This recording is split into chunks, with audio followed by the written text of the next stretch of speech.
Eric boss के room में पहुंच जाता है जहाँ पर वो कोर को उठाने वाला होता है। उसी वक्त उसके बाजू के ऊपर कुछ टेंटिकल्स आकर लिपट जाते हैं। वहाँ पर जो बॉस होता है उसका नाम टेंटिकल बीहोल्डर होता है और वो लेवल 45 का एक मॉन्स्टर है। एरिक ऊपर की तरफ देखता है तो वो ऊपर खड़ा होता है, बिल्कुल एक बॉल की तरह का मॉन्स्टर है। वो अपनी बॉडी के किसी भी हिस्से से टेंटिकल्स निकाल सकता है और यही उसकी स्पेशल पावर है। एरिक उसे देखकर काफी ज्यादा एक्साइटेड भी होता है और खुश भी होता है। एरिक को लगता है कि लेवल 45 के मॉन्स्टर को मारने पर शायद उसे कुछ एक्सपीरियंस पॉइंट्स मिल जाएं और वो लेवल 6 पर प्रमोट हो जाए। लेकिन उसने अपने टेंटिकल्स के साथ उसके दोनों बाजू और दोनों टांगों को बांध दिया हुआ है। एरिक कहता है अब मैं क्या करूंगा, इस मॉन्स्टर ने तो मेरे बाजू और टांगों को बांध दिया है। अगर मैंने यहाँ पर कोई गलती की तो ये मेरे पर अटैक करके मुझे मार डालेगा। उसी वक्त सामने का दरवाजा खुलता है और सामने से मिस्टर लाउड आ जाते हैं। मिस्टर लाउड कहते हैं फाइनली मैं बाहर निकल ही आया, अब मेरे पीछे कोई भी मॉन्स्टर नहीं है। वो वहीं पर खड़े हंस रहे होते हैं जबकि बॉस और एरिक दोनों ही उसी की तरफ देख रहे होते हैं हैरान होकर कि इसको क्या हो गया है। एरिक मिस्टर लाउड को वहाँ पर देखते ही बहुत ज्यादा घबरा जाता है क्योंकि लास्ट टाइम इसी ने उसके अंडे फोड़े थे और इसे लगता है कि शायद वो इससे बदला ले। मिस्टर लाउड भी उसकी तरफ देखते हैं और कहते हैं कमीने लेवल 5 तुम यहाँ पर क्या कर रहे हो। एरिक और भी ज्यादा घबरा जाता है और कहता है लगता है कि मेरी आइडेंटिटी अब सभी को पता चल जाएगी। मिस्टर लाउड तो सभी को बता देंगे, हालांकि मैं सिर्फ एक लेवल 5 का हंटर हूँ। फिर मैं एक डंजन के अंदर कैसे आ गया, मैं बहुत ज्यादा स्ट्रॉन्ग हूँ और मैं दूसरी दुनिया से आया हुआ एक डीमन हूँ। एरिक सोच रहा होता है मुझे कोई ना कोई बहाना तो सोचना पड़ेगा वरना मिस्टर लाउड सभी को बता देंगे। एरिक जैसे कोई बहाना बनाकर मिस्टर लाउड को बताने लगता है। मिस्टर लाउड हंसना शुरू कर देते हैं और अपने उसी स्पेशल पोज में आ जाते हैं। लास्ट टाइम जो स्पेशल पोज उन्होंने यूज किया था वो हंसते हुए कहते हैं लगता है ये बॉस मॉन्स्टर तो बहुत ज्यादा पावरफुल है। जबकि एरिक सोच रहा होता है इसको क्या हो गया है, ये अचानक से फिर से उसी अपने अजीब से पोज में क्यों आ गया है। मिस्टर लाउड हंसते हुए उसकी तरफ इशारा करते हैं और कहते हैं बॉस मॉन्स्टर कहेंगे तुम्हें लगता है कि मैं बेवकूफ बन जाऊंगा, मुझे पता है कि इस तरह की डंजन के अंदर जो बॉस होते हैं वो स्पेशल पावर्स को यूज कर सकते हैं और हमारे डर को इस्तेमाल करते हुए अपने क्लोन्स बनाते हैं। तुमने मेरी पास्ट मेमोरीज के अंदर जानकर देखा होगा कि इस बंदे ने मेरे साथ कुछ बहुत ही बुरा किया है, इसीलिए तुमने इस बंदे की शक्ल लेकर मेरे सामने खड़े हो गए हो। मुझे पता है कि तुम ही बॉस मॉन्स्टर हो। मिस्टर लाउड एरिक को बहुत ज्यादा गलत समझ रहे हैं। मिस्टर एरिक को लग रहा है शायद ये बॉस मॉन्स्टर है जो कि इंसान की शक्ल में आ गया है, यानी एरिक की शक्ल में आया है। एरिक भी इस बात से बहुत ज्यादा हैरान होता है। मिस्टर लाउड कहते हैं हालांकि ये शक्ल बहुत ज्यादा भद्दी है और मुझे बिल्कुल भी पसंद नहीं है, कि तुम्हें क्या लगता है कि इस शक्ल में आओगे तो मैं डर जाऊंगा। सिर्फ एक हादसा था, ये लड़का मुझसे स्ट्रॉन्ग नहीं है, वक्त भी अगर मैं इसके ऊपर अटैक करता तो मैं इसको हरा सकता था। जबकि एरिक को भी मौका मिल गया है। एरिक कहता है ये अच्छा मौका है और वो हंसते हुए कहता है अब जबकि तुम्हें पता चल गया है मैं ही इस डंजन का बॉस हूँ, मैं किसी भी इंसान की शेप में आ सकता हूँ, तुम मेरा क्या करने वाले हो। जबकि एरिक सोच रहा होता है लगता है कि मैं बच गया हूँ, इसको मेरी आइडेंटिटी के बारे में नहीं पता चला और बाहर जाकर किसी को नहीं बताएगा। मिस्टर लाउड बड़ी स्पीड के साथ उस पर अटैक करने के लिए आगे बढ़ते हैं जबकि रियल का बॉस ऊपर देख रहा होता है और कहता है यहाँ पर मुझे तो कोई सीरियसली ले ही नहीं रहा। तो वहीं पर अपनी बॉडी के अंदर से एक और टेंटिकल निकालता है और यहीं पर इसकी स्पीड के बारे में बताया जाता है कि ये मॉन्स्टर ये बहुत ही स्पीड के साथ अपने टेंटिकल्स को निकाल सकता है और इसकी स्पीड बहुत ज्यादा होती है और साथ साथ वो सेकंड्स भी दिखा रहे होते हैं। वो बॉस मॉन्स्टर अपने टेंटिकल को निकालता है और साथ ही मिस्टर लाउड के ऊपर अटैक करने लगता है। जैसे ही उसका टेंटिकल मिस्टर लाउड के ऊपर लगने लगता है उसी वक्त एक बड़ी स्पीड के साथ अपने हाथ को आगे बढ़ाता है और उसके टेंटिकल को पकड़ लेता है। जबकि मिस्टर लाउड की तलवारें दोनों ही एरिक की टांगों के नीचे होती हैं। वो उसकी टांगों के नीचे से ऊपर की तरफ उठाते हुए अपनी तलवारों से उसको काटने लगते हैं, लेकिन एरिक अपने आप को बचाने के लिए ऊपर की तरफ जंप कर जाता है और ऊपर जाकर सीधा उस मॉन्स्टर के साथ टकराता है। वो बॉस मॉन्स्टर क्योंकि एक बॉल की तरह है, एरिक उसके साथ जाकर टकराता है और बाउंस होकर फिर से नीचे की तरफ आ जाता है। एरिक कहता है मैंने वक्त पर जंप लगा दिया, नहीं तो उसकी तलवारों से मेरी पैंट फट जाती या कट जाती। एरिक वहाँ से सीधा नीचे ग्राउंड पर आता है। एरिक सोच रहा होता है ये मॉन्स्टर तो बहुत ज्यादा वीक है, मुझे तो लगा था काफी ज्यादा स्ट्रॉन्ग होगा। मिस्टर लाउड अभी भी उसके पीछे होते हैं। वो अपनी तलवार को घुमाते हुए उसके ऊपर अटैक करते हैं, लेकिन एरिक वहीं पर नीचे की तरफ झुक जाता है और अपने बाजू को सामने की तरफ करता है। उसके बाजू के ऊपर बॉस मॉन्स्टर ने अपने टेंटिकल को लपेटा होता है। जैसे ही एरिक का बाजू सामने की तरफ होता है बॉस को खिंचाव लगता है और वो खींचते हुए सामने वाली दीवार के साथ जाकर टकराता है। मिस्टर लाउड को ऊपर वाले असली बॉस के बारे में नहीं पता। एरिक को ये असली का बॉस समझ रहे हैं और उसी के ऊपर बार बार तलवार से अटैक कर रहे हैं। वो उसके ऊपर बार बार तलवार से अटैक करते हैं जबकि एरिक अपने बाजू को कभी इस तरफ करता है और कभी दाईं तरफ कभी बाईं तरफ करता है। और ऊपर जो बॉस होता है उसने अपने टेंटिकल्स को क्योंकि उसके बाजू के ऊपर बांधा हुआ है वो बेचारा मुफ्त में ही मार खा रहा है। वो कभी दीवार के इस तरफ टकराता है तो कभी दूसरी तरफ। मिस्टर लाउड तो उसकी एक भी बात नहीं सुन रहे होते। एक सोच रहा होता है इससे पक्का कंफर्म है कि मैं ही मॉन्स्टर हूँ, इसीलिए मेरे ऊपर अटैक कर रहा है, जबकि वो अपना सारा का सारा गुस्सा इसके ऊपर उतार रहे हैं। मिस्टर लाउड कहते हैं तुम्हारी वजह से मेरी जिंदगी बर्बाद हो गई है, तुम्हारी वजह से मैं अपने ग्रुप में किसी को मुंह दिखाने के लायक नहीं रहा, तुम्हारी वजह से मेरे अंडे फूट गए और ये एक ऐसी बीमारी है दुनिया का कोई भी हीलर इसको हील नहीं कर पा रहा, और ऊपर से तुम्हारा और अतीसे का क्या रिलेशनशिप है, तुम दोनों में चक्कर चल रहा है। एरिक भी चिल्लाकर उसे कहता है हम दोनों का कोई भी चक्कर नहीं चल रहा, मुझे लड़के नहीं पसंद। मिस्टर लाउड चिल्लाकर उसे कहते हैं बस मर जाओ। साथ ही चिल्लाते चिल्लाते उनका चेहरा भी चेंज हो जाता है, वो बिल्कुल एक एक डीमन दिखना लग जाते हैं। एरिक भी ये देखकर काफी ज्यादा हैरान हो जाता है क्योंकि ऊपर वाला जो बॉस मॉन्स्टर होता है उसने अपने टेंटिकल से मिस्टर लाउड को कंट्रोल कर लिया होता है और वो उसकी बॉडी को पोजेस करने की कोशिश कर रहा है। वो उसे खींचते हुए पीछे की तरफ ले जाता है। उस मॉन्स्टर मिस्टर लाउड को कंट्रोल करते हुए बोलता है। वो उससे कहता है तुम्हारी हिम्मत कैसे हुई, यहाँ पर आने के बाद तुमने मुझे एक बॉल की तरह बार बार दीवारों के ऊपर पटका है, मैं इस बात का तुमसे बदला लूंगा। बॉस मॉन्स्टर एरिक से कहता है मैंने कुछ नोटिस किया है, तुम इस बंदे के ऊपर अटैक नहीं कर रहे, सिर्फ इसके अटैक्स को डॉज कर रहे हो। मुझे लगता है ये तुम्हारा साथी है या फिर तुम्हारा दोस्त है या फिर तुम्हारा गिल्ड मेंबर है, यहाँ पे जो तुम्हारा बॉस दा करीबी है, इसीलिए तुम इसके ऊपर अटैक नहीं कर रहे। और साथ ही वो बॉस मॉन्स्टर अपनी इंजेक्शन वाली नीडल्स को निकालता है टेंटिकल्स में और उन चारों नीडल्स को मिस्टर लाउड की बॉडी के अंदर दंसा देता है। इस तरह वो उसकी पूरी बॉडी को कंट्रोल कर सकता है। बॉस मॉन्स्टर एरिक से कहता है तुम इस बंदे को मुझे लगता है बहुत ज्यादा पसंद करते हो और इसको बचाना चाहते हो, लेकिन अब यही बंदा तुम्हें मारेगा जब ये मेरा एक डीमन बन जाएगा। जबकि एरिक भी अपनी तलवार को उठाता है पीछे करते हुए, वो एक स्विंग लगाने के लिए बिल्कुल रेडी है। एरिक उसे कहता है तुम चाहे तो इसको मार सकते हो, मुझे बस थोड़े से एक्सपीरियंस पॉइंट चाहिए। बॉस मॉन्स्टर भी इस बात से काफी ज्यादा हैरान हो जाता है और कहता है मुझे तो लगा था कि इसे इस बंदे की काफी ज्यादा फिक्र है। बॉस मॉन्स्टर कहता है अगर तुम वाकई में इस बंदे को बचाना चाहते तो फिर ठीक है, मैं इसे इस डंजन का खाना बना दूंगा। सबसे पहले मैं इसे एक मॉन्स्टर बनाऊंगा, ये तुम्हारे पर अटैक करेगा और तुम्हें मार डालेगा, और उसके बाद मैं इस बंदे को इस डंजन का मिड बॉस बना दूंगा और जितने भी इंसान यहाँ पर आया करेंगे ये उन सभी को मारने के बाद उन सभी की बॉडीज को खा जाएगा। लेकिन सबसे पहले अगर ये किसी की बॉडी को खाएगा तो वो तुम्हारी बॉडी होगी। मिस्टर लाउड के बाजू की तरफ दिखाते हैं तो उनका पूरे का पूरा बाजू मॉन्स्टर आर्म बन चुका होता है और वो काफी बड़ा हो जाता है और वो बड़ी स्पीड के साथ एरिक के ऊपर अटैक करने के लिए आगे बढ़ता है। टेंटिकल बीहोल्डर के बारे में बताया जाता है कि टेंटिकल बीहोल्डर बहुत ही पावरफुल मॉन्स्टर है। हालांकि इसके पास कोई भी स्पेशल अटैक नहीं है, लेकिन इसके साथ डील करना काफी ज्यादा ट्रिकी हो सकता है। ये बहुत ही स्पीड के साथ अपने टेंटिकल्स निकाल सकता है और इसके अलावा इसके पास कोई भी स्पेशल डिस्ट्रॉय करने वाला अटैक नहीं है। इसलिए ये ज्यादातर टीम मेंबर्स को अपना होस्टेज बनाते हैं और अपनी नीडल्स को उसकी बॉडी के अंदर इंजेक्ट करने के बाद उनको अपने लिए एक डीमन बना सकते हैं और उनसे अपने काम करवा सकते हैं। ये यहाँ पर डंजन में आने वाले इंसानों को ही अपने पैरासाइट्स को इंजेक्ट करने के बाद मॉन्स्टर बना देते हैं कि इनके लिए फाइट कर सकें। डंजन बॉस एरिक से कहता है मुझे नहीं लगता कि तुम चाहे कितने ही टफ क्यों ना हो, तुम हो तो एक इंसान ही जो कि बहुत ज्यादा इमोशनल होते हैं। तुम अपने इस दोस्त को भी अपनी तलवार से दो हिस्सों में नहीं काट पाओगे। और बिल्कुल ऐसा ही होता है, एरिक वाकई में उसको नहीं काट पाता। एरिक ने अपनी तलवार को रेडी किया होता है स्विंग लगाने के लिए, लेकिन जैसे मिस्टर लाउड जो कि मॉन्स्टर बने हुए हैं वो उसके ऊपर अटैक करते हैं, एरिक नीचे की तरफ झुकता है और अपनी तलवार को वैसे ही नीचे की तरफ स्विंग कर देता है। उसके ऊपर अटैक नहीं करता, उसने सिर्फ अपनी तलवार को नीचे की तरफ स्विंग किया है कि तलवार ग्राउंड के अंदर धंस जाती है। डंजन बॉस अभी भी उसी की तरफ देख रहा होता है और कहता है इस बंदे ने अपनी तलवार को कब स्विंग किया, ये तो इतनी दूर खड़ा है। साथ ही वो कहता है मुझे दो दो क्यों दिखाई दे रहे हैं। असल में उसकी तलवार के अंदर जो एयर प्रेशर निकला है इतना ज्यादा था कि उसने उस लेवल 45 के मॉन्स्टर को सेंटर से दो हिस्सों में काट दिया है। एरिक भी इस बात से काफी हैरान होता है और कहता है ये क्या हुआ, मुझे तो लगा था लेवल 45 का मॉन्स्टर बहुत ज्यादा स्ट्रॉन्ग होगा, लेकिन ये बेचारा तो ऐसे ही मर गया। बॉस मॉन्स्टर अभी भी बातें कर रहा होता है, हालांकि उसकी बॉडी दो हिस्सों में कट चुकी है। वो कहता है आखिर ये क्या चीज है, ये कोई इंसान नहीं, ये तो एक मॉन्स्टर है कि तलवार के अंदर से एयर प्रेशर इतना पावरफुल था कि उसने मेरी बॉडी को दो टुकड़ों में काट दिया है और यहाँ से नीचे ग्राउंड को भी काट दिया है। एरिक के पास फिर से कोई विंडो ओपन नहीं होती। एरिक कहता है ये क्या हुआ, मेरे पास कोई भी विंडो ओपन नहीं हुई। मुझे तो लगा था कि लेवल 45 के मॉन्स्टर को मारने पर कोई ना कोई विंडो ओपन होगी और मुझे एक्सपीरियंस पॉइंट्स मिलेंगे। लगता है कि ये वाला मॉन्स्टर भी बहुत ज्यादा वीक है, मुझे कोई लेवल 50 वाला मॉन्स्टर ढूंढना पड़ेगा। लेकिन एरिक के पास विंडो इसलिए ओपन नहीं हुई क्योंकि असल में डंजन का बॉस अभी तक मरा नहीं। उस बड़े से डंजन बॉस की बॉडी के अंदर डंजन बॉस असल में बहुत ही छोटा है, तो एक पंखों वाला छोटा सा मॉन्स्टर है जो कि उस डंजन बॉस के बॉडी के अंदर से निकलता और कहता है मुझे जल्दी से यहाँ से भागना होगा, इससे पहले कि ये लड़का इस कोर को उठा ले और ये डंजन गायब हो जाए। इस बंदे को इस बारे में बताना पड़ेगा। और जैसे ही वो उड़कर वहाँ से जाने लगता है उसी वक्त वो भी सामने वाली दीवार के साथ जाकर पटकता है और उसकी बॉडी भी फट जाती है क्योंकि एरिक ने दूर से एक छोटे पत्थर को उसकी तरफ फेंका होता है। एरिक कहता है मुझे लगा शायद कोई मॉन्स्टर है, लेकिन ये तो एक कीड़ा है। एरिक कहता है चलो अब वापस चलते हैं, नहीं लगता अब यहाँ पर कोई पावरफुल मॉन्स्टर होने वाला है। डंजन का रियल बॉस तो अभी मरा है। जैसे ही वो मरता है उसी वक्त उसके पास विंडो ओपन होती है और उस विंडो को देखकर एरिक बहुत ज्यादा हैरान हो जाता है। यहाँ पर हमें इस विंडो के बारे में नहीं बताया जा रहा कि असल में उसे क्या मिला है। एरिक को यहाँ पर एक्सपीरियंस पॉइंट्स मिलते हैं और वो भी काफी सारे एक्सपीरियंस पॉइंट्स होते हैं। नेक्स्ट सीन सुबह का दिखाया जाता है। सुबह के वक्त मिस्टर बुकी मैन अपने कैंप में से उठते हैं और बाहर निकलकर एक्सरसाइज कर रहे होते हैं। कहते हैं आज की सुबह तो काफी ज्यादा शानदार है और बहुत ही अच्छी धूप भी निकली है। मिस एरविन बाहर निकलती है और उससे कहती है भाई क्या तुमने एरिक को देखा है, मुझे वो दिखाई नहीं दे रहा, वो कहाँ पर चला गया, वो भी इतनी सुबह। बुकी मैन और एम्बर दोनों ही वहाँ पर एक्सरसाइज कर रहे होते हैं। बुकी मैन उसे कहते हैं मैंने उसको नहीं देखा। एम्बर उसे कहती है मुझे लगता है कि वो कहीं पर वॉशरूम करने के लिए गया होगा, सुबह सुबह वो और कौन सा काम करने के लिए जा सकता है। मिस एरविन कहती है हाँ वो जा सकता है, लेकिन उसका वेपन भी यहाँ पर नहीं है। और साथ ही मिस एरविन चिल्लाकर कहती है कहीं ऐसा तो नहीं कि वो वो रात के वक्त जंगल के अंदर चला गया होगा और किसी मॉन्स्टर ने उसको खा लिया है। इसी वक्त एरिक उसके पीछे से निकलता है और उसने अपने कंधे के ऊपर एक बड़ी सी मछली को उठाया होता है। इस एरविन उस मछली को देखकर चिल्लाना शुरू कर देती है। एरिक उनसे कहता है प्लीज मुझे माफ कर देना, लगता है मैंने आपको डरा दिया। और उससे पूछती है तुम अब तक कहाँ पर थे, सुबह सुबह तुम कहाँ पर उठकर चले गए थे, तुम्हारे साथ कुछ हुआ है? एरिक उसे कहता है नहीं मेरे साथ तो कुछ भी नहीं हुआ। साथ ही यहीं पर वो पिक्चर्स के जरिए से अपनी बैकग्राउंड स्टोरी बता रहा है कि उसके साथ क्या क्या हुआ है। तो यहीं पर बैक फ्लैश सीन उसी डंजन के अंदर का दिखाया जाता है। जब उसके पास विंडो ओपन होती है तो उसके पास विंडो ओपन होती है और उसे कहा जाता है तुम्हें 1 लाख पॉइंट्स मिले हैं लेवल 5 के टेंटिकल बीहोल्डर को मारने पर। जो एक्सपीरियंस पॉइंट्स मिलते हैं वो पूरे 1 लाख होते हैं। 1 लाख पॉइंट्स को देख के बोसदा हैरान होता है और कहता है मैं रॉक माउंटेन के अंदर था, वहाँ पर इस टेंटिकल मॉन्स्टर से बहुत ही पावरफुल वो हेल हाउंड थे, ये साइज में बोसदा बड़े थे, उसको मारने पर मुझे सिर्फ 258 ही एक्सपीरियंस पॉइंट्स मिला करते थे, लेकिन यहाँ पर सिर्फ एक को मारने पर मुझे 1 लाख पॉइंट्स मिले हैं। एरिक कहता है वहाँ पर मुझे सिर्फ 1100 पॉइंट्स की जरूरत थी लेवल 4 से लेवल 5 पर प्रमोट होने के लिए। एरिक बोसदा खुश हो जाता है और कहता है तो इसका मतलब तो ये हुआ अगर लेवल 5 के लिए मुझे 1100 पॉइंट्स की जरूरत है तो लेवल 6 के लिए मुझे 2200 पॉइंट्स की जरूरत होगी। 1 लाख पॉइंट्स के साथ तो मैं पता नहीं कितने ज्यादा लेवल्स को अप कर सकता हूँ। हो सकता है कि डायरेक्टली मेरा लेवल 100 पर चला जाए। वो अपने सिस्टम से पूछता है कि मुझे लेवल अप करने के लिए अभी और कितने ज्यादा पॉइंट्स की जरूरत है और उसके सामने एक बहुत ही लंबा सा फिगर होता है। वो उन सभी को काउंट करने के बाद बहुत सा हैरान हो जाता है और कहता है ये तो 54 बिलियन है, यानी कि अभी वो 5th लेवल पर है और 6th लेवल पर प्रमोट होने के लिए उसे 54 बिलियन पॉइंट्स की जरूरत है। यहाँ पर राइटर ने सीन को फनी बनाने के लिए एरिक को बहुत ही फनी सा चेहरे का लुक दे दिया है। यहीं पर पीछे की सिर्फ बैकग्राउंड ही चेंज की जा रही है, जबकि उन सारे पॉइंट्स को देखने के बाद एरिक के चेहरे के एक्सप्रेशंस बिल्कुल नहीं बदले, वो बिल्कुल वैसे के वैसे ही हैं। एरिक उन सारे पॉइंट्स को काउंट करने के बाद वहाँ से वापस उस पोर्टल के रास्ते से बाहर निकलता है। जैसे ही वो पोर्टल से बाहर की तरफ निकलता है वहाँ पर वही मॉन्स्टर बैठा होता है और वो एक मछली को खाने वाला होता है। एरिक उससे मछली को लेता है और वापस जंगल की तरफ आ जाता है और जंगल से वापस आने के बाद वापस कैंप में आता है जहाँ पर वो लोग उस मछली को पकाते हैं और एरिक को भी देते हैं, जबकि एरिक की हालत तो अभी बिल्कुल वैसी की वैसी है। बुकी मैन अपनी बहन से पूछता है क्या एरिक के साथ कुछ हुआ है? एरविन उसे कहती है मुझे नहीं पता, उसने कहा बिल्कुल ठीक है लेकिन शक्ल से लग तो नहीं रहा। एरिक को अब इस बात का अंदाजा हो चुका है कि वो कभी भी लेवल 6 पे प्रमोट नहीं हो सकेगा, क्योंकि यहाँ पर तो इतने पावरफुल मॉन्स्टर है ही नहीं जिनको वो मारकर 54 बिलियन पॉइंट्स हासिल कर सके। अब एरिक ने फिर से अपनी सिचुएशन को मान लिया है। एरिक कहता है मुझे लगता है मैं सारी की सारी जिंदगी रेथिना कॉन्टिनेंट में लेवल 5 पर ही बिताने वाला हूँ। फिर एरिक कहता है पूरा 1 हफ्ता गुजर चुका है और बुकी मैन की पार्टी को यहाँ पर और कोई भी मॉन्स्टर्स नहीं मिल रहे, साथे फॉरेस्ट के अंदर से कोई मॉन्स्टर बाहर नहीं निकल रहे, इसलिए हम सब लोग अपना सामान पैक कर रहे हैं ताकि हम लोग वापस जाएं और जाकर अपने सामान को बेच सकें। हम सभी लोग आनपोरे सिटी वापस जा रहे हैं। वो लोग एक घोड़ा गाड़ी के ऊपर बैठे होते हैं, लेकिन जैसे ही वो दरवाजे के बाहर पहुंचते हैं हर्ष उनको वहीं पर रोक लेते हैं और कहते हैं यहीं पर रुको। घोड़ा गाड़ी को चलाने वाला बूढ़ा बंदा होता है, वो उसे कहता है तुमने मुझे पहले कभी नहीं देखा, मैं हमेशा यहाँ पर आता जाता हूँ। वो गार्ड उसे कहता है लेकिन इंटर होने के लिए तुम्हें परमिट की जरूरत है। बूढ़ा आदमी उसे कहता है कौन सा परमिट, मुझे तो परमिट के बारे में पता भी नहीं है, सारी जिंदगी हो गई है मुझे यहीं पर घोड़ा गाड़ी चलाते हुए। गार्ड उसे कहता है अगर तुम्हारे पास परमिट नहीं है तो मैं तुम्हें अंदर जाने नहीं दे सकता, वापस चले जाओ। बूढ़ा आदमी उस गार्ड के साथ बहस करना शुरू कर देता है और कहता है तुम्हें जरा भी अंदाजा है कि मैं कब से इस घोड़ा गाड़ी को चला रहा हूँ, तब तुम्हारा बाप भी पैदा नहीं हुआ होगा। गार्ड उसे कहता है दादाजी प्लीज शांत हो जाएं, आनफॉरेस्ट सिटी का नया कानून है, आपको इसे फॉलो करना पड़ेगा। एरिक भी काफी ज्यादा हैरान होता है और बुकी मैन से कहता है हम लोग यहाँ पर अपने हंटर गिल्ड का लाइसेंस दिखाकर अंदर नहीं जा सकते।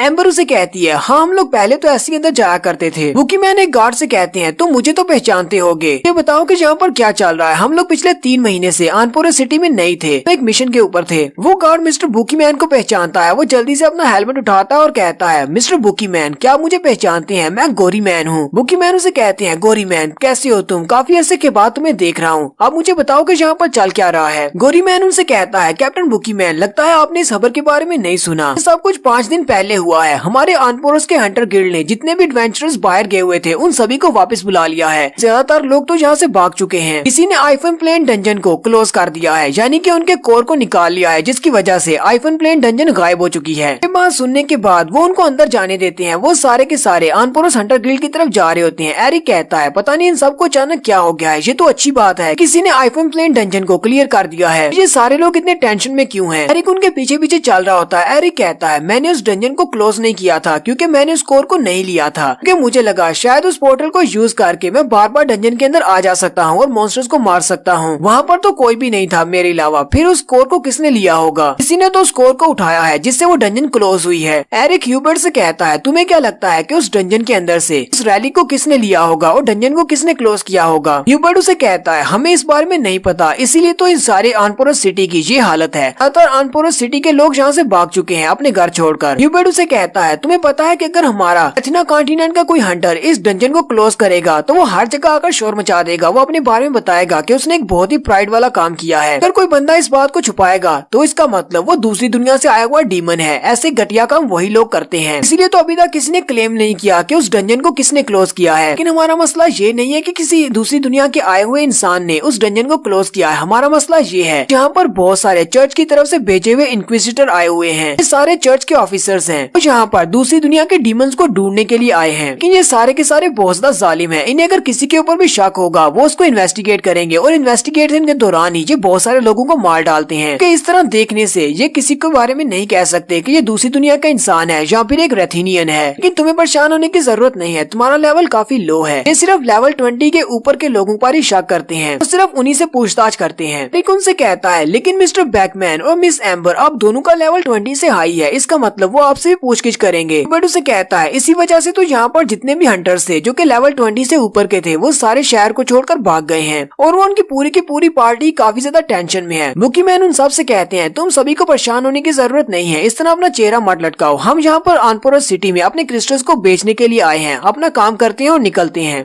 बुकी मैन के हाथ में क्रिस्टल्स वाला बैग होता है। वो कहता है ये सारे तो हंटर्स गिल्ड में जाकर बिकेंगे, जबकि एरिक के बैग के अंदर जितने भी मटेरियल्स रखे गए हैं वो सारे के सारे हमें दूसरी शॉप पर जाकर बेचना पड़ेंगे। उससे हमें जितना भी पैसा मिलेगा उसके बाद हम लोग सेलिब्रेट करेंगे क्योंकि एरिक ने अपने पहले मिशन को पूरा किया है। और इस बात से वो सारी काफी ज्यादा खुश हो जाते हैं। बुकी मैन एम्बर से कहते हैं एम्बर क्या तुम एरिक के साथ बाल्टन शॉप पर जाओगी जहाँ पर उसे जाकर मटेरियल्स को बेचना है। एरिक उनसे कहता है नहीं, इसकी जरूरत नहीं है, मैं अकेले वहाँ पर चला जाऊंगा, मुझे उस स्टोर के बारे में पहले से पता है वो कहाँ पर है, तुम सब लोग गिल्ड में चले जाओ, जाकर अपने क्रिस्टल्स को बेचो। एम्बर एरिक से कहती है लेकिन एरिक तुम्हें तो मार्केट प्राइस के बारे में भी नहीं पता, तुम वहाँ पर जाकर चीजों को कैसे बेचोगे। बुकी मैन कहते हैं उसे जाने दो, वहाँ पर जाकर पता चल जाएगा कि किस आइटम की कितनी ज्यादा प्राइस है। एरिक बहुत ज्यादा खुश होता है और कहता है मेरे बैग में जितने भी मटेरियल्स हैं मुझे लगता है वो बहुत ज्यादा वैल्यूएबल है। वो बाल्टन शॉप के ऊपर जाता है जहाँ पर एक बूढ़ा आदमी होता है, लेकिन वो बूढ़ा आदमी उससे माल खरीदने से मना कर देता है। एरिक उसे कहता है लेकिन ऐसा क्यों, तुम उससे माल क्यों नहीं खरीद रहे। मिस्टर बाल्टन उसे कहते हैं क्या तुम्हें दिखाई नहीं देता इस वक्त शहर की हालत कैसी है, मैं तुमसे ये सारे मटेरियल्स कैसे खरीद सकता हूँ। जब तक ये सारी इंक्विजिशन खत्म नहीं हो जाती, चर्च वाले लोग वापस नहीं चले जाते, मैं यहाँ पर अपनी दुकान को बंद रखने वाला हूँ, मैं कोई भी चीज नहीं बेचूंगा। अगर उन्होंने मुझे इन्वेस्टिगेट किया तो मैं भी सब में फंस जाऊंगा। और दूसरी बात, ज्यादातर लोग तो यहाँ पर शहर को छोड़कर भाग चुके हैं, तुम्हें क्या लगता है मैं इन सारी चीजों को बेचकर घाटा क्यों खाऊंगा, आखिर मैं इनको बेचूंगा किसको, कोई खरीदारी नहीं है। उस डंजन के क्लोज होने की वजह से अब यहाँ पर इस शहर में कोई भी नहीं आएगा, कि उस डंजन की वजह से यहाँ पर अक्सर हंटर आया करते थे, मॉन्स्टर्स को मारने के बाद यहाँ पर चीजें बेचते थे। एरिक उसकी बात को समझता है, वो उसे कहता है हाँ मुझे पता है कि ये बात तुम ठीक कर रहे हो, लेकिन क्या तुम इस बार कुछ कर नहीं सकते, क्या तुम इसको हमसे खरीद नहीं सकते, तो सिर्फ इसी बार खरीद लो, हमें कुछ पैसे मिल जाएंगे। एरिक अपने पास से कुछ मॉन्स्टर्स के पंजे निकालता और कहता है प्लीज खरीद लो ना, चलो ठीक है आधे पैसे दे देना। तो उसे कहता है नहीं, वो उसे कहता है चलो आधे से भी आधे दे देना। मिस्टर बाल्टन उसे कहते हैं लगता है कि तुम बहरे हो, मैं तुमसे ये नहीं खरीदने वाला, जाओ यहाँ से। मिस्टर बाल्टन उसे अभी कुछ समझाने लगते हैं इंक्विजिटर के बारे में। उसी वक्त एक चर्च का ऑफिसर पीछे आकर खड़ा हो जाता है, उसे देखकर बहुत सा घबरा जाते हैं। वो ऑफिसर उनसे कहता है तुम लोग अपनी बात को कंटिन्यू करो क्योंकि मैं लेट आया हूँ, इसलिए मैं लाइन में लग सकता हूँ। यहाँ पर इंक्विजिटर का लफ्ज यूज किया गया है, मैं इसको ऑफिसर ही कहूंगा। मिस्टर बाल्टन उसको देखकर चिल्लाना शुरू कर देते हैं और कहते हैं ये तो चर्च ऑफ डार्कनेस का ऑफिसर है। ऑफिसर बाल्टन से कहता है तुम्हारा बहुत बहुत शुक्रिया जो तुमने मुझे यहाँ पर इंट्रोड्यूस करवा दिया। एरिक भी उसकी तरफ घूर घूर कर देख रहा होता है और कहता है क्या वाकई में ये एक चर्च का भेजा हुआ ऑफिसर है, और साथ ही वो सोच रहा होता है आखिर इसका लेवल क्या है, लेकिन वो उसके लेवल की तरफ नहीं देख पा रहा होता। वो ऑफिसर उससे कहता है लगता है कि तुम्हारे पास कुछ बहुत ही अच्छा मटेरियल है जो तुम यहाँ पर बेचने के लिए आए हो, और वो बड़ी स्पीड के साथ एरिक के बिल्कुल मुंह के सामने आकर खड़ा हो जाता है। एरिक भी इस बात से काफी हैरान होता है। वो ऑफिसर एरिक से कहता है क्या हुआ, तुम्हारे चेहरे के एक्सप्रेशंस देखकर तो लगता है जैसे तुम मेरे लेवल को देख नहीं पा रहे, और वाकई में एरिक उसके लेवल को नहीं देख पा रहा। वहाँ पर अनमेजरेबल लिखा आ रहा होता है, यानी कि उसके लेवल को मेजर नहीं किया जा सकता। एरिक उसे कहता है मुझे नहीं पता कि तुम किस बारे में बात कर रहे हो, मैं इस तरह देखकर तुम्हारा लेवल कैसे बता सकता हूँ, ताकि जितने भी दूसरी दुनिया के इंसान हैं वो किसी को भी देखकर उसका लेवल दिखा सकते हैं, क्योंकि उनका सिस्टम उन्हें पहले से दिखा देता है। साथ ही एरिक सोच रहा होता है लगता है ये बहुत ज्यादा स्ट्रॉन्ग है, ये सिर्फ पलक झपकने की स्पीड से मेरे सामने आकर खड़ा हो गया, स्पीड भी बहुत ज्यादा है। ऑफिसर एरिक के सामने खड़ा हो जाता है और उससे कुछ सवाल पूछता है। वो उसे कहता है तुम्हारा कद तो बहुत ज्यादा लंबा है, मैं जहाँ भी जाता हूँ मेरा कद उनसे लंबा होता है। एरिक कहता है अब इसमें मैं क्या कर सकता हूँ, बॉडी ही ऐसी है। ऑफिसर कहता है मुझे देखने के बाद तुम इतने घबरा क्यों गए हो। एरिक कहता है क्या मुझे नहीं घबराना चाहिए। ऑफिसर उसे कहता है अगर तुम घबरा गए थे तो तुम पीछे क्यों नहीं हटे, तुम अपनी जगह पर क्यों खड़े हो। एरिक कहता है अगर मैं डर के पीछे हटता हूँ तो फिर तुम मेरा पीछा करोगे। ऑफिसर उसे कहता है तुम कौन से गॉड पर बिलीव करते हो। एरिक उसे कहता है मैं रिलीजियस नहीं हूँ, मैं किसी भी गॉड को नहीं मानता। ऑफिसर कहता है तुम्हें कौन सी फेरी टेल बहुत ज्यादा पसंद है। एरिक कहता है क्योंकि मैं एक अनाथ बच्चा हूँ इसलिए मैंने कभी भी कोई फेरी टेल नहीं सुनी। ऑफिसर उसे कहता है तुम एक छोटे से गाँव से यहाँ पर आए हो और तुम ऊपर से अनाथ हो, तुम्हारे पेरेंट्स के बारे में किसी को नहीं पता, तुम एक हंटर हो, तुम बहुत ज्यादा सस्पिशियस हो,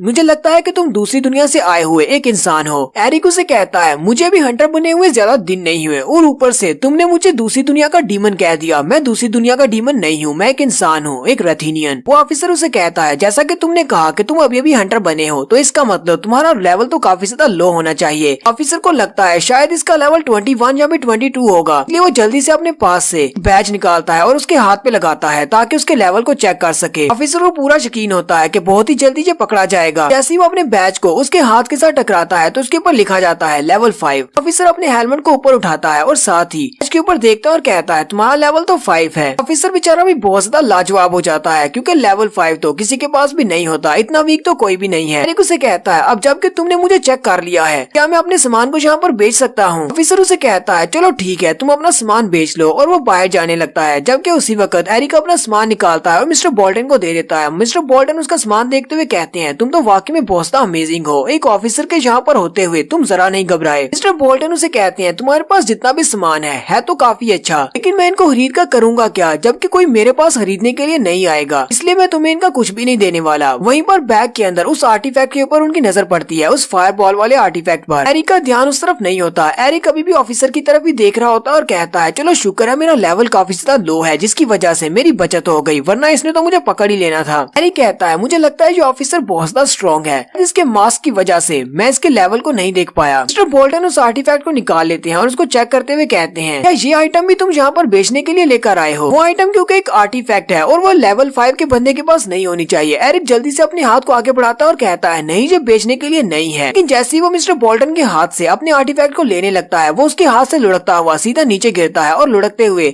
उस ऑफिसर के पैरों में जाकर गिरता है और वो ऑफिसर वहीं पर रुकता है और उस आर्टिफैक्ट को अपने हाथ में उठा लेता है और उसके उठाते हुए कहता है अब इसके बारे में तुम क्या एक्सप्लेन करोगे। इस आर्टिफैक्ट को देखकर तो लगता है कि ये एक बहुत ही स्पेशल और पावरफुल आर्टिफैक्ट है, एक लेवल 5 के पास इस तरह का आर्टिफैक्ट नहीं होना चाहिए। मिस्टर बोल्टन ये देखते ही वहाँ से भाग जाते हैं। जबकि एरिक सोच रहा होता है अब मैं यहाँ पर कौन सा बहाना बनाऊं, मुझे तो लगा था कि मुझे चेक कर लिया और ये यहाँ से चला जाएगा, अब क्या करूँ, अब इसको क्या बताऊँ, क्या मैं इसे ये कह दूं कि मुझे इस बारे में नहीं पता, ये मुझे रास्ते में मिला था। ऑफिसर आगे बढ़ता है और उसे कहता है एक लेवल 5 का हंटर कभी भी एक डंजन के अंदर नहीं जा सकता, ये आर्टिफैक्ट बहुत ज्यादा कीमती है इसलिए इसको अपने पास संभाल कर रखो वरना कोई भी इसको चोरी कर लेगा। एरिक इस बात से काफी ज्यादा हैरान होता है, वो इतनी आसानी से इस बात को कैसे मान गया कि ये मैं नहीं लेकर आया, फिर किसी ने मुझे बेचने के लिए दिया है। इस साथ ही वो ऑफिसर एरिक से कहता है अब जबकि तुमने कहा है कि तुम अभी अभी एक हंटर बने हो तो मैं तुम्हें एक कहानी सुनाता हूँ। यहाँ पर मुझे विक्रम वेदा मूवी की याद आ गई, वो भी ऐसे ही कहता है जहाँ पर ऋतिक रोशन सैफ से कहता है एक कहानी सुनोगे, ये भी एंड पर इससे सवाल भी पूछेगा, बिल्कुल वही स्टोरी है इसलिए मुझे ये वाली मूवी स्पेशल याद आई है। तो यहाँ पर वो ऑफिसर कहानी सुनानी शुरू करता है। वो उसे कहता है 15 साल पहले की बात है, एक मैरिड कपल था।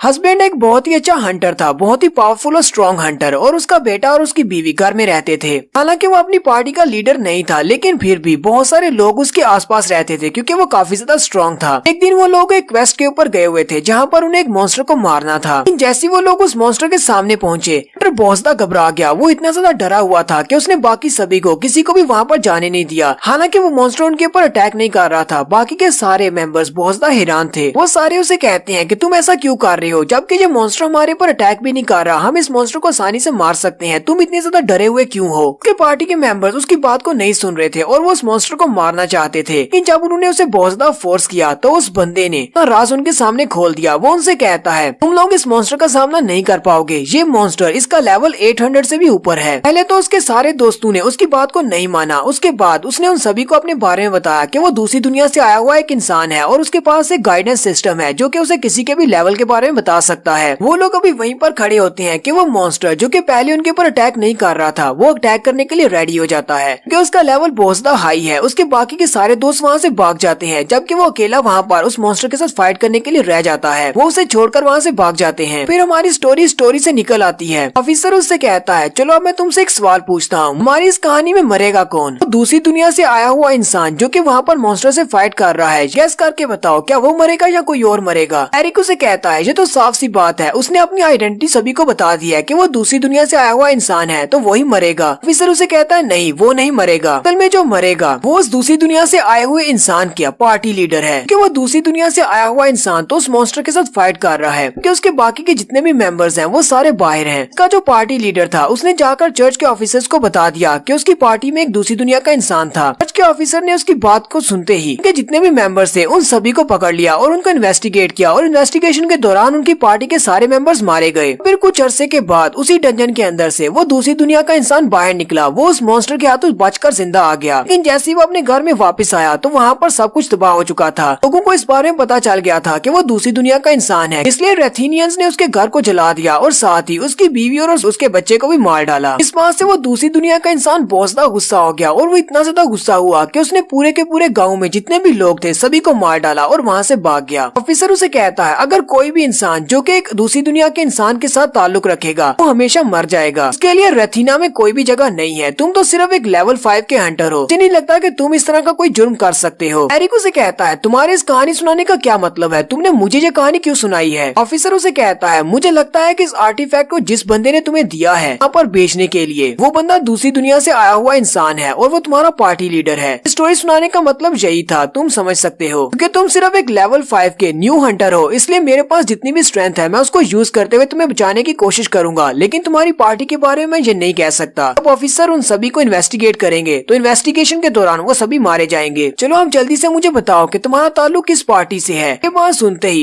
एरिक उसके ऊपर पंच मारने के लिए जल्दी से आगे बढ़ता है। एरिक को लगता है इसको यहीं पर मार देता हूँ कि बुकी मैन और बाकी सभी को बचाया जा सके, लेकिन जैसे ही वो उसे पंच मारने लगता है ऑफिसर भी जल्दी से पीछे की तरफ घूमता है। उसी वक्त वहाँ पर अतीसी आ जाता है। वो आते ही ऑफिसर से कहता है इस ऑफिसर इस लड़के को माफ कर दें, लगता है कि आपने कुछ गलत समझ लिया है, इसीलिए मुझे यहाँ पर पर्सनली आना पड़ा, आपको सारी बात एक्सप्लेन करता हूँ। एरिक अतीसे से कहता है अतीसे तुम यहाँ पर क्या कर रहे हो, तुम्हें पता है ना ये बहुत ज्यादा डेंजरस है। वो उसकी तरफ घूमता है चिल्लाकर उसे कहता है तुम बेवकूफ कहेंगे, तुम्हारी बॉडी छोटी तो इतनी अच्छी है लेकिन तुम बिल्कुल भोले हो, तुम्हें यहाँ पर इन चीजों को बेचने के लिए भेजा था लेकिन तुम यहाँ पर क्या कर रहे हो, इतनी ज्यादा लेट क्यों हो? मुझे लगता है कि ये सारी मेरी गलती है, मुझे तुम्हारे हाथ में इस कीमती आर्टिफैक्ट को देना ही नहीं चाहिए था। एरिक भी उसे चलाता हुआ देखकर बहुत ज्यादा घबरा जाता है और वहीं पर एक छोटे बच्चे की तरफ बैठ जाता है। ऑफिसर अतीसे से पूछता है तुम कौन हो? अतीसे आगे बढ़ता है और उस ऑफिसर से कहता है प्लीज मुझे माफ करना, मैं अपना इंट्रोडक्शन लेट करवा रहा हूँ। वो अपने पास से एक बैच निकालता है और कहता है मेरा नाम अतीसे बेनिस्टर है और मैं बेनिस्टर फैमिली का 37th हेड हूँ। ऑफिसर उसके बैच को चेक करने के बाद कहता है तुम लोग तो ड्रैगन हंटर बेनिस्टर फैमिली से हो, मैंने तो सुना था कि तुम्हारी फैमिली खत्म हो चुकी है, लेकिन तुम तो मेरे सामने खड़े हो और तुम्हारा बैच भी वाकई तुम्हारे पास है। लगता है किसी ने ये वैसी बात उड़ा दी होगी कि बेनिस्टर फैमिली खत्म हो चुकी है। अतीसे उसे कहता है हाँ ये काफी ज्यादा मुश्किल है, लेकिन फिर भी मैं पूरी कोशिश कर रहा हूँ कि अपनी फैमिली की प्राइड को वापस रिस्टोर किया जा सके। ऑफिसर उसे कहता है बेनिस्टर सर आपके सामने मैं इस मास्क को नहीं उतार सकता क्योंकि मैं ऑफिशियल बिजनेस पर हूँ, ऐसे क्या आप मुझे बताएंगे कि इस लड़के के साथ आपका क्या ताल्लुक है? अतीसे ऑफिसर से कहता है ये मेरा नौकर है, मैंने कुछ ही दिन पहले इसको हायर किया था, वैसे इसकी बॉडी शॉडी तो काफी ज्यादा अच्छी है लेकिन ये दिमाग से पैदल है, बहुत ज्यादा बोला है, इसलिए इसको कुछ भी समझ नहीं आती। एरिक भी उसकी बात सुन के हैरान होता है और कहता है ये मुझे अपना नौकर कह रहा है, लगता है ये मेरी हेल्प कर रहा है। अतीसे आगे बढ़ता है और कहता है मैंने इसको कहा था कि मेरे लिए एक आर्टिफैक्ट लेकर आए कि मैं मैजिक रिसर्च करना चाहता हूँ। ऑफिसर उससे कहता है तो इसका मतलब तुम भी मैजिक आर्टिफैक्ट्स के ऊपर रिसर्च कर रहे हो? एरिक कहता है मुझे वैसे इन दोनों की बातें तो समझ नहीं आ रही, लेकिन मुझे लगता है कि मुझे भी इनकी स्टोरी के अंदर अपना हिस्सा डालना पड़ेगा। एरिक आगे बढ़ता है और कहता है प्लीज मास्टर मुझे माफ कर दें। अतीसे जल्दी से उसे पीछे की तरफ मोड़ लेता है और कहता है तुम्हारी एक्टिंग बहुत ज्यादा बुरी है। फिर वो उससे कहता है मुझे भी अपनी जाकर रिसर्च भी करनी है, इसलिए मैं यहाँ से जा रहा हूँ, और साथ ही वो उसे कहता है डार्कनेस आपको प्रोटेक्ट करे। ऑफिसर उसे कहता है डार्कनेस आपको भी प्रोटेक्ट करे, ये उनका कोई स्लोगन होगा उनके टेम्पल का। एरिक और अतीसे वहाँ से आगे बढ़ जाते हैं। एरिक उसे कहता है तुम्हारा बहुत बहुत शुक्रिया, तुमने मेरी हेल्प की। अतीसे उसे कहता है दोबारा कभी भी किसी के सामने एक्टिंग करने की कोशिश मत करना, तुम्हारी एक्टिंग बहुत ज्यादा बुरी है। वो दोनों चलते हुए जा रहे होते हैं। एरिक अपने उस आर्टिफैक्ट को अपने बैग में रख रहा होता है और उसे कहता है दिन के लिए मुझे माफ कर दो, उस दिन जब मैंने तुम्हें जंगल में देखा था मुझे लगा शायद तुम बहुत ज्यादा सस्पिशियस पर्सन हो। अतीसे उसे कहता है मेरी बॉडी का कौन सा पार्ट तुम्हें सस्पिशियस लगता है? ऑफिसर अभी भी उन दोनों की तरफ ही देख रहा होता है। वो उन दोनों से कहता है, वैसे तुम्हारा ये आर्टिफैक्ट ये कौन सी पावर वाला आर्टिफैक्ट है, इसकी स्पेशल एबिलिटी क्या है? एरिक को तो आर्टिफैक्ट के बारे में पता है कि इसकी स्पेशल पावर क्या है, अतीसे को नहीं पता। एरिक कहता है इसकी स्पेशल पावर फायर बॉल्स है, जबकि अतीसे कहता है इसकी स्पेशल पावर इलेक्ट्रिक है। यहाँ पर इन दोनों के बयान आपस में मैच नहीं हो रहे और वो दोनों एक दूसरे की तरफ देखते हैं और कहते हैं लग गई बात। ऑफिसर उनकी बात सुनने के बाद उनसे कहता है, प्लीज मुझे माफ करना, लेकिन मुझे लगता है कि तुम दोनों को मेरे साथ जेल में चलना होगा। और साथ ही वो अपनी पावर्स को रिलीज करते हुए उनके इर्द गिर्द विंड का एक बड़ा सा गहरा बना लेता है। एरिक अतीसे से कहता है, क्या है ये कोई विंड मैजिक है? ये तो हवा बहुत ज्यादा तेज है। अतीसे उसे कहता है, नहीं, मुझे यहाँ पर माना की पावर महसूस नहीं हो रही, लगता है ये इसकी कोई स्पेशल पावर है। मुझे लगता है कि ये कोई मैजिशियन है, इसके पास हीलिंग पावर्स हैं। ये मैजिक से नहीं बल्कि हीलिंग पावर से विंड को क्रिएट कर रहा है। और ये कोई आम सा मैजिशियन नहीं बल्कि ये एक स्पिरिट मैजिशियन है। एक उसकी बात सुनने के बाद कहता है, लगता है ये बहुत ही हाई लेवल का स्पिरिट मैजिशियन है, इसके साथ फाइट करना बिल्कुल भी आसान नहीं होगा। और अगर मैं अपनी फुल स्ट्रेंथ के साथ इसके साथ फाइट करूंगा तो इसे पता चल जाएगा कि मैं दूसरी दुनिया से आया हुआ इंसान हूँ। ऑफिसर ने हवा की एक बड़ी सी दीवार बनाई होती है और वो उस गहरे के अंदर खड़ा होता है। उन दोनों से कहता है, मैं पता चल ही गया होगा कि ये एक हीलिंग मैजिक है। अगर मैं यहाँ पर तुम दोनों के बाजू और टांगे भी काट देता हूँ तब भी तुम दोनों जिंदा रहोगे, मरोगे नहीं। लेकिन अगर तुम लोग मेरी बात मानो तो चुपचाप मेरे साथ अपनी टांगों पर चलकर चर्च चलो, जहाँ पर जाकर हम लोग तुम्हें इन्वेस्टिगेट करेंगे। जब एरिक को लगता है कि यहाँ से निकलने का और कोई भी रास्ता नहीं है और उसकी वजह से अतीसे बेचारा मुफ्त में ही फंस गया है, आगे बढ़ता और सोच रहा होता है तो यहाँ पर और कोई रास्ता नहीं है और मुझे बुकी मैन की टीम को भी बचाना है, तो फिर ठीक है, मुझे अपने आप को इनके हवाले करना ही पड़ेगा। एरिक आगे बढ़ता है और उन सब से कहता है,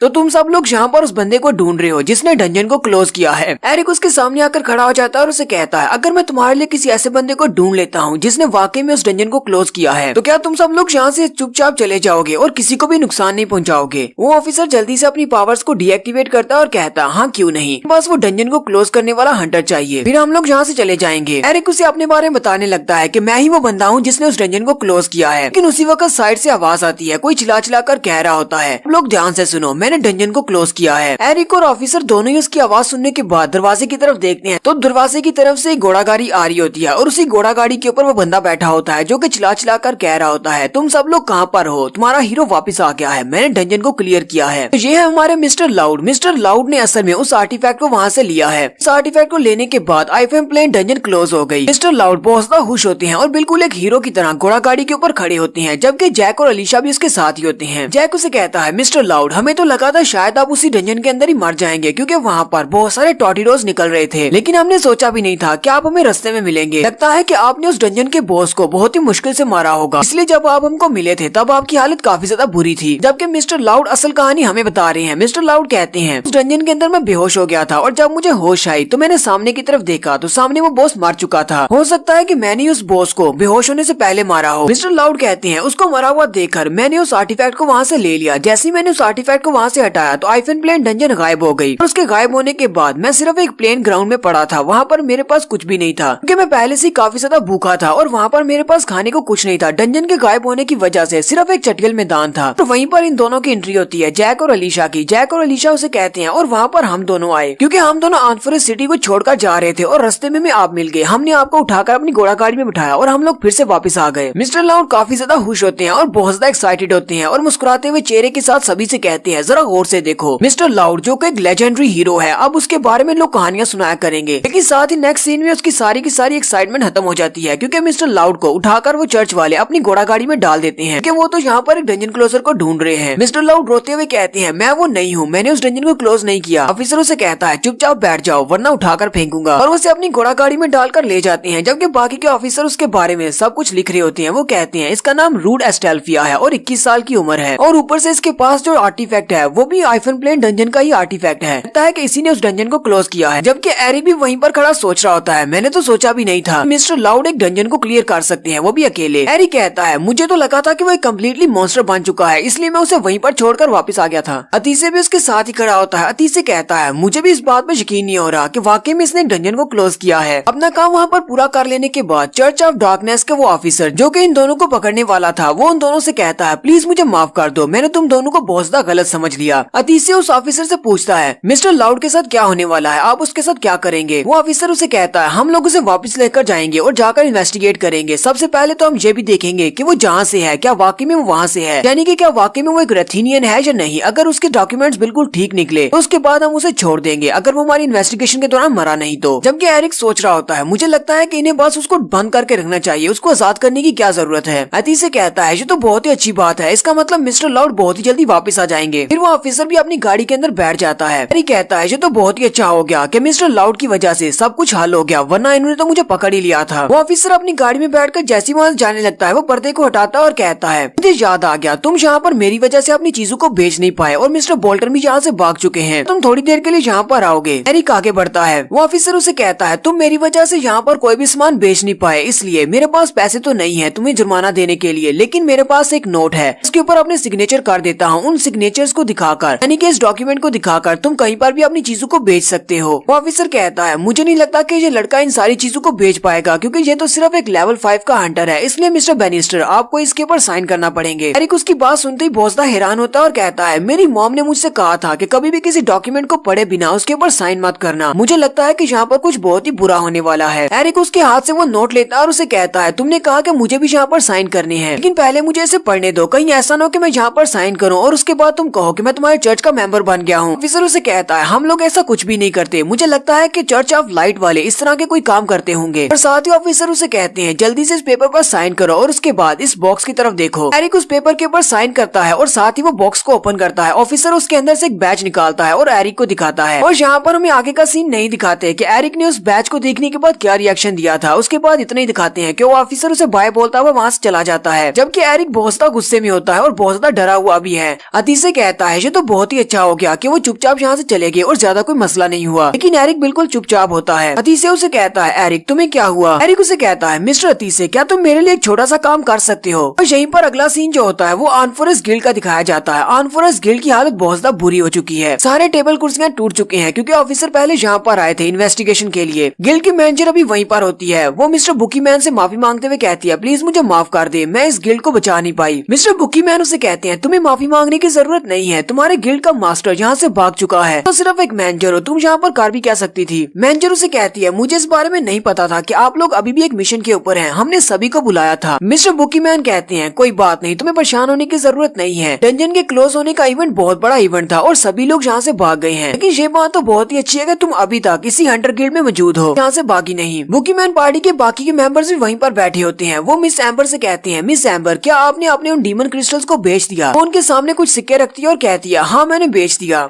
ह्यूबर्ट उन कॉइन्स को गिनता और कहता है ये तो सिर्फ 5 सिल्वर कॉइन्स हैं, इनसे तो हमें खाना भी नहीं मिलेगा, हमारे पास जितने भी क्रिस्टल्स थे क्या वो सारे के सारे 5 सिल्वर कॉइन्स के बने हैं। एम्बर उसे कहती है इस गिल्ड वालों के पास सिर्फ इतने ही पैसे थे जो उन्होंने हमें दे दिए हैं। ह्यूबर्ट और एरविन दोनों ही उसकी बात सुनकर बहुत ज्यादा चौंक जाते हैं और कहते हैं तुम्हारी इस बात का मतलब क्या है। एम्बर बहुत ज्यादा गुस्सा हो जाती है और कहती है अगर गिल्ड का मास्टर मेरे हाथ में लग गया तो मैं उसे मार डालूंगी, क्योंकि ये सब कुछ उसकी वजह से हुआ है। वो यहाँ से सारे का सारा पैसा लेकर भाग गया है। उसने बाकी के सभी को इन्फॉर्म किया सिवाय हमारे, क्योंकि उसे पता था कि हम लोग वापस आएंगे तो हम लोग उसको पकड़ लेंगे, वो गिल्ड का पैसा लेकर यहाँ से नहीं भाग पाएगा, इसलिए उसने हमें बताया नहीं। बुकी मैन आगे बढ़ते हैं और उनको चीयर करने के लिए बियर का कप उठाकर लाते हैं और कहते हैं इसी बात पर हम लोग एक एक बियर का कप पीते हैं, ये बिल्कुल फ्री है। एम्बर चिल्लाकर कहती है तुम्हें इस वक्त भी मजाक सूझ रहा है, हम लोग बियर का कप कैसे पी सकते हैं, तुम्हें पता है कि हमारा ये गिल्ड बैंकरप्ट हो चुका है, हमारे पास जरा भी पैसा नहीं है, अगर हमारे गिल्ड के पास पैसा नहीं होगा तो हमें कमीशन कहाँ से मिलेगा। मिस्टर बुकी मैन वहीं पर बैठ जाते हैं और एम्बर से कहते हैं एम्बर क्या तुम्हें याद है 20 साल पहले क्या हुआ था। वो उसे कहती है क्या हुआ था 20 साल पहले। मिस्टर बुकी मैन कहते हैं 20 साल पहले जब मैं यहाँ पर था और मैंने तुमसे कहा था कि मैं इस गांव को प्रोटेक्ट करना चाहता हूँ, तब यहाँ पर कोई भी डंजन नहीं थी और न ही हमारा ये हंटर गिल्ड हुआ करता था, लेकिन फिर भी मैंने बहुत सारे मॉन्स्टर्स को मारा और इस गाँव के लोगों को बचाया और तुमने भी मेरा साथ दिया। एम्बर उसे कहती है हाँ मुझे याद है, मैंने बहुत बार तुम्हारी जान बचाई है। बुकी मैन उसे कहते हैं इस बात से फर्क नहीं पड़ता कि यहाँ पर कोई गिल्ड है या नहीं, पैसों के लिए मॉन्स्टर्स को मारा जा सकता है या नहीं, अगर तुम मेरे साथ हो मैं बिल्कुल ठीक हूँ। एम्बर भी शर्माते हुए कह रही होती है हाँ 20 साल पहले जब मैंने तुम्हें पहली बार देखा था मुझे उसी वक्त तुमसे प्यार हो गया था, लेकिन तुमने कभी भी मेरी फीलिंग्स को समझा ही नहीं, इसीलिए पिछले 20 साल से मैं अभी तक सिंगल हूँ। बुकी मैन चिल्लाकर उसे कहते हैं ये तुम किस बारे में बात कर रही हो, मैं कुछ और बात कर रहा हूँ। एम्बर शर्माते हुए कहती है अच्छा ठीक है, मुझे लगा शायद तुम किसी और बारे में बात कर रहे हो। बुकी मैन उसे कहता हाँ तुम्हारी ये बात बिल्कुल ठीक है, पिछले 20 साल से तुम अभी तक सिंगल हो, मुझे लगता है कि मैंने तुम्हें समझने में बहुत ज्यादा देर कर दी। उसी वक्त पीछे से ह्यूबर्ट निकलता है और उनके सीन को खराब करते हुए कहता है बुकी मैन यहाँ पर देखो कुछ स्नैक्स हैं, लेकिन मिस एम्बर बहुत ज्यादा गुस्सा हो जाती हैं और अपने नाइफ को उसकी तरफ फेंकते हुए कहती हैं तुम्हें भी अभी बीच में अपनी टांग अड़ाना थी। फिर वो बुकी मैन से कहती है बुकी मैन मुझे लगता है कि हमें सब के बारे में बाद में बात करनी चाहिए, पहले हम लोग एरिक के मिशन को पूरा करने वाली पार्टी मना लेते हैं। बुकी मैन उसे कहता है ठीक है, पहले एरिक को यहाँ पर आ लेने दो, उसके बाद करते हैं। फिर सब लोग उनके पास जो कुछ भी होता है बचा कुचा खाना, उसके साथ वो पार्टी की तैयारी करते हैं। वो लोग काफी ज्यादा खुश होते हैं कि उसी वक्त दरवाजे के बाहर से उन्हें पता चलता है कोई अंदर आने वाला है। वो सारे दरवाजे की तरफ देखते हैं, उन्हें लगता है कि शायद एरिक आ रहा है, लेकिन वो वहाँ पर अतीसे को देखकर बहुत ज्यादा हैरान हो जाते हैं। अतीसे बेचारे की हालत काफी ज्यादा बुरी होती है क्योंकि अतीसे ने एरिक का बैग उठाया होता है और वो बैग बहुत ज्यादा भारी होता है। एरिक तो उसे बड़ी आसानी से उठा सकता है, लेकिन वो उसको नहीं उठा पा रहा होता। मिस्टर बुकीमैन उसे कहते हैं, तुम यहाँ पर क्या कर रहे हो और ऊपर से तुमने एरिक का बैग क्यों उठाया हुआ है। अतीसे आगे बढ़ता है और अपनी कांपती हुई आवाज के साथ कहता है, प्लीज मेरी हेल्प करो, और फिर वो वहीं पर गिर जाता है जबकि बैग भी उसके ऊपर ही गिरता है। मिस्टर बुकीमैन भागते हुए आगे बढ़ते हैं और कहते हैं, अतीसे क्या तुम ठीक हो। वो उसके ऊपर से बैग को उठाते हैं और फिर उसको वहीं पर बिठा देते हैं। अतीसे उनसे कहता है, लगता है कि एरिक बहुत ज्यादा स्ट्रॉन्ग है जो इतना भारी बैग उठा सकता है। मिस्टर बुकीमैन काफी ज्यादा हैरान परेशान होते हैं और वो अतीसे से कहते हैं, अतीसे जल्दी से बताओ तुम ये बैग लेकर क्यों आए हो और एरिक कहाँ पर है, उसके साथ क्या हुआ है। एरविन कहती है, बैग के अंदर कोई भी मटेरियल नहीं है। बुकीमैन कहते हैं, बैग के अंदर का सारा सामान कहाँ पर है और एरिक कहाँ पर है। अतीसे उनसे कहता है, एरिक ने मुझे ऐसा करने के लिए कहा था, इसलिए मैं बैग यहाँ पर लेकर आया हूँ। एम्बर उस बैग की अभी भी जांच कर रही होती है। वो बुकीमैन से कहती है, बुकीमैन जल्दी से यहाँ पर आओ और आकर देखो, यहाँ पर इस बैग के अंदर बहुत सारा पैसा रखा हुआ है। ह्यूबर्ट कहता है, यहाँ पर और भी बहुत सारे बैग्स हैं, हर बैग के अंदर 1000 एक्स हैं, कि यहाँ पर टोटल 10 बैग्स हैं, इसका मतलब ये टोटल 10,000 एक्स हैं। ये बात सुनते ही वो सारे की सारी बहुत ज्यादा हैरान हो जाते हैं और लोग ये देखकर बहुत ज्यादा हैरान होते हैं और कहते हैं, क्या तुम लोगों ने इतना ज्यादा सामान बेचा है जो तुम्हें इतने ज्यादा पैसे मिले हैं।